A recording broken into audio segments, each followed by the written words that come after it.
While people are worshiping Jesus all around the world right now, there are thousands of pastors who are stressed out. Because Easter is that one day where people show up that don't normally show up. And you think to yourself, okay, if I'm really good, maybe they'll come back next week, and you put all this pressure and so I used to think, okay, it's Easter Sunday, come on, you get the staff together, we got to put our best foot forward, everything's got to be great, everything's got to be great, and I want to tell the people, hey, you need to come back because we got great children's programs, we got youth programs, we've got marriage enhancement courses, we've got online dating now, we got and let's get them back somehow, and it's like this big cheerleading thing, trying to beg people to worship God, and you put all the stress on yourself. And it's interesting because I feel like I've done a total 180 to where now, rather than getting up on Easter, putting on the big, smiley pastor face and let's get them all here, I almost have this attitude, when Easter comes around, like I almost get defensive for God in a sense. It's like this. Okay, there's a friend of our family. My wife and I, we treat her like our own daughter. And she was dating this guy, right? And they're getting really serious pretty fast. And, she's thinking, possible marriage. We're thinking possible marriage. But then he starts acting a little distant. Remember those days? And it's like, oh, what's happening? And so she goes, hey, what's going on? You seem to be treating me differently. And here's what he says. He goes, I'm struggling right now. He goes, because all my life, I envisioned myself with like a hot blonde surfer chick, that's, really fit and into fashion. And so in my mind, I'm just trying to decide whether I wait for my dream girl or settle for you. Those are his words.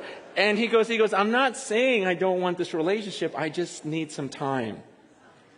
So she's telling me this, okay, and my heart's just pounding like, are you kidding me? He said that. I mean, what, if that were your daughter, what advice would you give her? Would you say, just give him some time, honey, these things take time. No, how many would say, dump him? Yeah, exactly. And that's what I told her. I go, look, you don't want anyone settling for you. You want someone who's crazy about you, that would give everything up for you. That's what you deserve. And she goes, well, I go, well, what did you say to him? Don't you tell me you said you'd give him time. And she goes, no, I told him, you know what? Let me make the decision easier for you. Bye-bye. God is enough, okay? It's not God and a free set of steak knives. It's not God and you can have this. I mean, my message on Easter is if you've got better things to do on a Sunday, go do them, okay? God's not in heaven going, oh, I really need you here, okay? And I'm sorry if I come across with a little bit of an attitude with that, but I get bothered now at the way I used to be, at the way I see church a lot, where it seems like we're begging and begging and begging, because Jesus didn't do that. In fact, Jesus says to those who are here and go, man, I don't know if I want God yet. Maybe when I'm older, or not right now, because I always envisioned my life going this direction. If I have to give that stuff up for God, then I don't know. Jesus says, you know what, let me make the decision easier for you. Never mind. I mean, Jesus, look at what he says in Matthew chapter 10. Matthew 10, verse 37, 38. He says, anyone who loves his father or mother more than me is not worthy of me. Anyone who loves his son or daughter more than me is not worthy of me. And anyone who does not take his cross and follow me is not worthy of me. See, some of you hate that verse. I love it. I love it because it represents a God who knows what he's all about. A God who says, you know what, I'm worth it. I am absolutely worth it. You don't think I'm worth it? It doesn't matter. Go away. I don't need you. I'm cool. I wasn't like up in heaven insecure till you were born and go, oh, good. Someone who understands me. No, he's not like that. This God says, you know what, I'm actually a great God. I am a great God. And I am better than anything you'll find on that earth. And so if you think other things are better than me, go pursue them. But I'm not sitting here begging. I'm not sitting here insecure. He goes, in fact, if you think those things are better, you are not worthy of following me. Okay? It's not about me being good enough that you might, squeeze in a few, minutes of your week for me. He goes, no, you're not worthy of me because I'm a great God. I love that he says that. That's my God. That's my God, a powerful God that says, you know what? I'm a great God and you should want me. I shouldn't be begging. You should be begging because I'm a great, great God. And I love that. I love that about him. And the other thing, too, that keeps me from stressing out, because I used to think, oh, man, I've got to get people to fall in love with God. Because you guys know, we live here in Southern California. We live here in America. There is not a whole lot of respect for God. And there's a lot of judging of God, questioning of God, doubting of God. And sometimes I feel like it's my responsibility. I got to get people to respect God again. I got to get them to see how great he is, how holy he is, how wonderful he is. But I was reading this verse this week that helped me out a lot. It's Psalm 46, verse 10, where God says, be still and know that I am God. I will be exalted among the nations. I will be exalted in the earth. God says, you know what? Just calm down. He goes, just be still and know that I'm God. And then he says two very powerful words, I will. I will. I love the fact that there's a God in heaven who says, I will. In other words, I say this is going to happen, it's going to happen. He says, I will be exalted among the nations. I will be exalted in the earth. That means that regardless of whether you worship him or I worship him, he will be worshiped. And he will get people on the earth to exalt him and lift him up. That's going to happen. The verse does not say, and know that I am God, I will be exalted, unless Francis screws it up. It's not up to me. It's like I can't ruin this. I love the fact that God determines what's going to happen, and I can't screw that up. And so why do we put this pressure on ourselves? Like, I got to get this person to fall in love with God. I got to get this person, I got to get people serious about God. God says, I'll do it. I have ways of getting people's attention, and I will be exalted on this earth. And I love that. I love that. In the Old Testament, there was a time when the people were just really casual about their worship of God. And they would give him like these crummy offerings. God says, man, I want the best. I want you to give me the best because I deserve the best. I want the unblemished lamb. And they would bring these like three-legged, one-eyed sheep, And here, God, look, I brought you something. And they thought that God was pleased with them. And God goes, don't bring that into my sanctuary.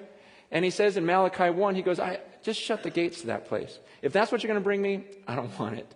And then he says in the next verse, in Malachi 1, verse 11, he goes, you know why? Because my name will be great. Once again, my name will be great among the nations. From the rising to the setting of the sun, in every place, incense and pure offerings will be brought to my name, because my name will be great among the nations, says the Lord Almighty. He says, you're going to bring me this little crummy offering? He goes, don't bother. I'm a great God. I deserve better than that. And guess what? If you don't worship me, other people will. He goes, in fact, that my name will be great among all the nations. There's people overseas right now that are just screaming their heads off for God. They're just worship. They've given their whole lives. There are people right now that are dying for what they believe about Jesus Christ. And God says, you know what? If you don't want to, don't bother. You don't think I'm good enough. I'm not worth your time. Go do whatever you need to do, because I'm a great God. And I deserve to be praised, and I will be praised. See, Easter is a time when we celebrate those two words, I will. I really believe this. It's a time when we should celebrate a God who says, I will. Like he says in John chapter 2, verse 19. In John 2:19, Jesus answered them, destroy this temple, and I will raise it again in 3 days. Okay, and John describes that he was talking about his body. But have you ever focused on this verse? Man, I love this verse. I was just meditating on it all week.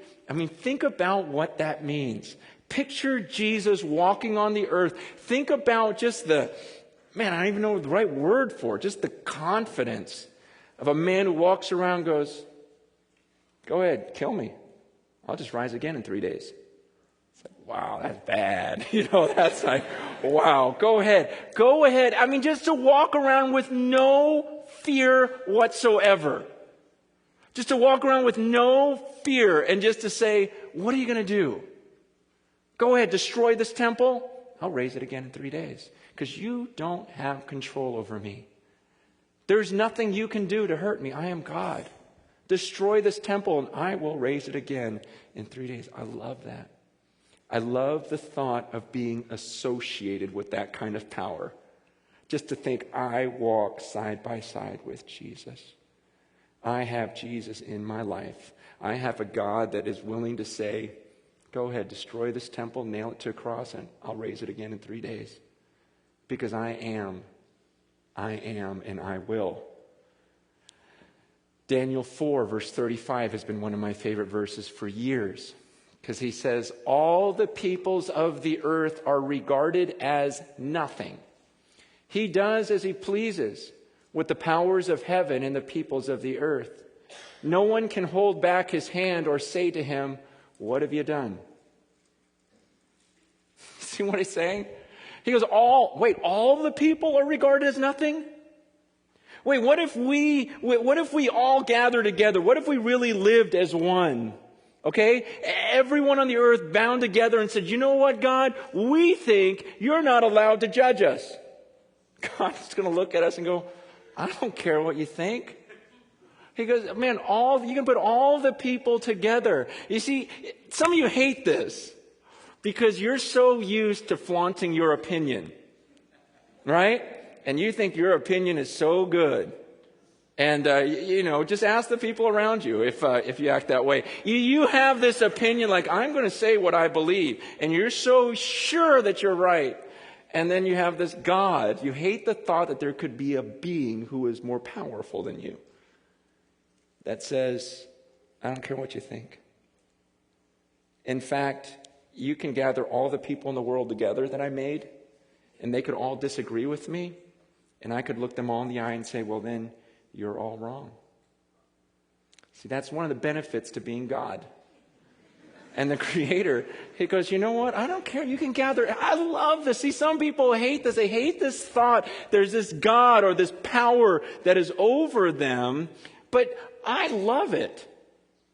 See, I look at the thought of this being and I love it because I'm on his side, primarily. And also it's just this thought of this God who says, I will. With the God who says, I will. If you're sitting here going, I don't know. He just says, don't bother. I'm a great God. I'm good. I love the way Paul convinced people to follow Jesus. It's pretty interesting because it's very different than what we do in American churches. In Acts chapter 17, he's speaking to a group of people in Athens, Greece, who didn't believe in God. And this is what he says to them. And he's talking about Jesus. He says, the God who made the world and everything in it is the Lord of heaven and earth and does not live in temples built by hands. And he's not served by human hands as if he needed anything, because he himself gives all men life and breath and everything else. See, Paul says, first thing, I was always taught, okay, when you're trying to talk people into believing in Jesus, start off with them and what they would want and tell them, you know what, God loves you and offers a wonderful plan for your life. Paul didn't start that way. Paul goes, let me make something clear to you. God doesn't need you. Okay? He doesn't need you to serve him. He's not served by human hands. He doesn't need you to build him a temple. Okay, I want you to get that through your mind today, that God in heaven doesn't need you. He doesn't need me. He was okay. See, 45 years ago, 50 years ago, 80 years ago, before you were born, was God okay? Was he so looking forward to your birth because he needed some help? No, he was okay, wasn't he? 100 years ago, 200 years ago, he was fine. And what he says, he goes, man, understand that he doesn't need anything. He's the one that gave you life. But he goes on, he says, while this God really doesn't need you, he does want you. Pretty amazing truth. Why would God even want me? He's God. That's the good news. It's the good news that there is this God who will do anything he wants. And he wants you. In the next verse, He says this,